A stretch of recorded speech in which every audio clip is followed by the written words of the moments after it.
1-to-1 కలిసి ఆ జరిగిన తప్పులు మీరు చెప్తే నేను సరిదిద్దుతా. నేను తెలుసుకుంటే సరిదిద్దను, పనిష్మెంట్ చేస్తా. అది either revenue, either different sectors including municipal corporation officers also, irrigation also, especially Sitarama project సంబంధించిన 4 ప్యాకేజీలు ఏదైతే జరుగుతున్నాయో ఆ ఎస్టిమేట్ల మీద నాకు చాలా ఉంది ఇన్ఫర్మేషన్.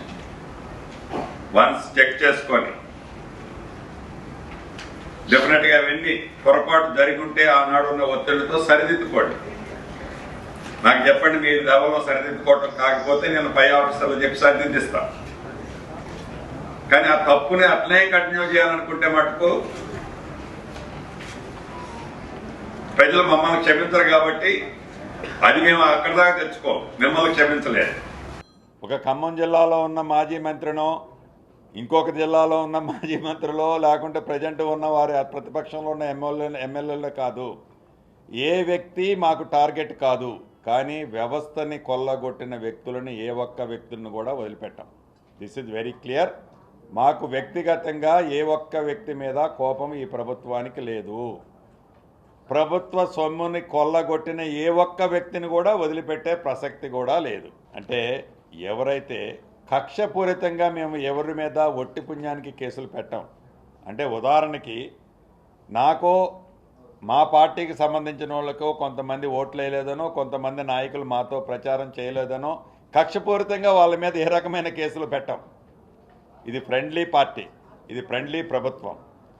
అట్లా కక్షపూరితమైన నిర్ణయాలు తీసుకోము తప్ప మేము గతంలో అన్ని తప్పులు చేశాం, మొత్తం ఈడంతా కబ్జా చేశాం, ఆ కబ్జా చేసేది కూడా మీరు వదిలిపెడతారా అంటే no no no no no no no no no అటువంటిది వదిలిపెట్టే ప్రసక్తే ఉండదు.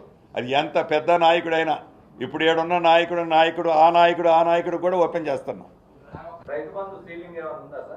ఇంకా అటువంటి నిర్ణయాలు ఏమీ తీసుకోలేదు, ఇంకా వాటి మీద చర్చించేది లేదు. మేము పాత సిస్టమ్ ఏదైతే ఉందో ఆ సిస్టాన్ని, పాత బడ్జెట్ సబ్జెక్టే కాబట్టి కొత్త బడ్జెట్లో వీటన్నిటి మీద ఒక క్లారిటీ వస్తుంది. కలెక్టర్ గారితో ఒక పాలేరు నియోజకవర్గంలోనే కాకుండా ఈ ఉమ్మడి ఖమ్మం జిల్లా కాదు, యాజ్ ఏ రెవెన్యూ మంత్రిగా నేను ఒకటే ఇందాక సందేశం ఇచ్చాను, మళ్ళీ ఇస్తున్నాను. ప్రభుత్వ భూమి ఎక్కడైనా కూడా ఒక్క గజం భూమి కూడా ప్రభుత్వ భూమి అని వదులుకునే ప్రసక్తే లేదు తెలంగాణ రాష్ట్రంలో.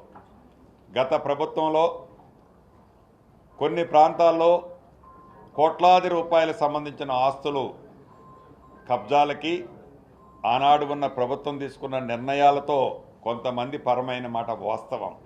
దాన్ని ఇప్పుడే ఇన్డెప్త్గా పరిశీలిస్తున్నాం.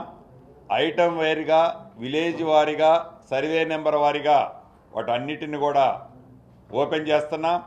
ఏ ప్రభుత్వ భూమి అయితే కబ్జాలకు గురైందో అక్కడ ఎంత పెద్ద వ్యక్తులున్నా, ఎన్ని పెద్ద డెవలప్మెంట్లు వచ్చినా ప్రభుత్వ స్థలాన్ని తిరిగి ప్రభుత్వం హ్యాండ్ ఓవర్ చేసుకుంటుంది. మీకు సంబంధించిన ఫంక్షన్ హాల్ దగ్గర కూడా వచ్చి ఇక్కడ నుంచి తొలగించాలని చెప్పారు. నాది కాదు, నా ఫంక్షన్ హాల్ ఒకవేళ ప్రభుత్వ స్థలంలో ఉన్నా, ఇందాక అధికారులు కూడా చెప్పాను, నాదే కాదు, నా కుటుంబ సభ్యులు నాతో పాటు తిరిగే వాళ్ళు ఎవరిదున్నా ఉంటే తీసుకోవటానికి ఇవ్వటానికి వాళ్ళకి లాగేది కాదు, నేనే ముందు ఇచ్చేస్తాను. ఉక్కుపాదంతో ఇసుక మాఫియాని అయితే తొక్కటం పక్క. ఒక్క ఇసుక మాఫియానే కాదు, గత ప్రభుత్వం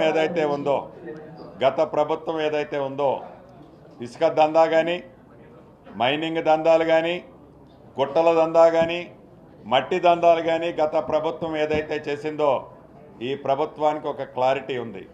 వాటన్నిటినీ ఉక్కుపాదంతో తొక్కుద్ది ఈ ప్రభుత్వం. అంతేకాదు, ఏదైతే డ్రగ్స్ మాఫియా ఉందో, ఏదైతే గంజాయి మాఫియా ఉందో, ఇన్నాళ్ళు గంజాయి డ్రగ్స్ అంటే కేవలం అది హైదరాబాద్ వరకే పరిమితం అయ్యేది. ఈనాడు అది జిల్లా హెడ్ క్వార్టర్లకు పాకింది, కాన్స్టిట్యున్సీ హెడ్ క్వార్టర్లకు పాకింది. ఈ ప్రభుత్వం చిత్తశుద్ధితో మా ముఖ్యమంత్రి గారు కానీ, మా కేబినెట్ మంత్రులం కానీ డ్రగ్స్ మీద, గంజాయి మీద, పబ్బుల మీద, బార్ల మీద స్పెషల్ ఫోకస్ పెట్టింది. యువతని ఏదైతే తప్పుదారి పట్టిస్తున్నారో, యువతని ఏదైతే తప్పుడు మార్గంలో నడిపి కొన్ని శక్తులు ఈనాడు డబ్బు కోసం కకృతి పడుతున్నాయో ఈ ప్రభుత్వం చిత్తశుద్ధితో ఈ డ్రగ్స్ మీద, ఈ గంజాయి మీద, ఇతరత్ర వాళ్ళ కార్యక్రమాల మీద ఒక స్పెషల్ ఆఫీసర్ని ఇప్పటికే ఏర్పాటు చేసింది. వారికి సుమారు వారి టీము ఒక్క హైదరాబాద్కే కాకుండా, ఖమ్మమే కాకుండా అన్ని చోట్ల ఎక్కడైతే ఉందో తెలంగాణ బోర్డర్ని కూడా టచ్ చేస్తే వణుకు పుట్టించే విధంగా డ్రగ్స్ విషయంలో, గంజాయి విషయంలో ఈ ప్రభుత్వం చిత్తశుద్ధితో పనిచేస్తుంది. నేను ప్రత్యక్షంగా చూశాను. ఖమ్మం పట్టణంలో ఈ డ్రగ్స్కి లోనైన ఒక 20 సంవత్సరాల బాలుడు, సిపి గారు కూడా ఏడనే ఉన్నాడు, 20 సంవత్సరాల కుర్రోడు 17-18 సంవత్సరాలు ఇంకొక డ్రగ్స్ తీసుకునేవాడిని ఈ సర్జరీకి వాడే ఒక బ్లేడ్తో దారుణాతి దారుణంగా కోశాడు. స్పాట్లో చనిపోయాడు అతను. కేవలం అది ఉద్దేశపూర్వకంగా చేసింది కాదు, ఆ డ్రగ్స్ మత్తులో చేశాడు. ఇంకా జరుగుతున్నాయి. ఈ ప్రభుత్వం రాబోయే 15 రోజుల్లో ఆల్రెడీ శ్రీనివాసరెడ్డి గారు అనే ఒక వ్యక్తిని, ఐపీఎస్ వ్యక్తిని దీని మీద అపాయింట్ చేసింది. వారికి టీంని అలొకేషన్ ఇచ్చింది. గత ప్రభుత్వం చిత్తశుద్ధి లేని ప్రభుత్వం అని ఎందుకు చెప్తున్నాను అంటే, గత ప్రభుత్వం ఆనాడు కూడా ఒక అధికారిని, డిప్యుటేషన్ మీద ఒక అధికారిని పెట్టింది. 29 కోట్ల రూపాయలు ఫండ్ కావాలని వారు రిక్వెషన్ పంపితే 29 రూపాయలు కూడా ఇవ్వలే గత ప్రభుత్వం. ఈ ప్రభుత్వం చిత్తశుద్ధితో దానికి 29 కోట్లు కావాలన్నా, 50 కోట్లు కావాలన్నా, ఎంత డబ్బు కావాలంటే అంత డబ్బు ఇవ్వడానికి సిద్ధంగా ఉంది. ఆల్రెడీ అది ప్రాసెస్లో ఉంది. ఎందుకు చెప్తున్నానంటే, ఈనాటి భావి భారత పౌరులు రేపు ఈ రాష్ట్రాన్ని, ఈ దేశాన్ని పరిపాలించాలి.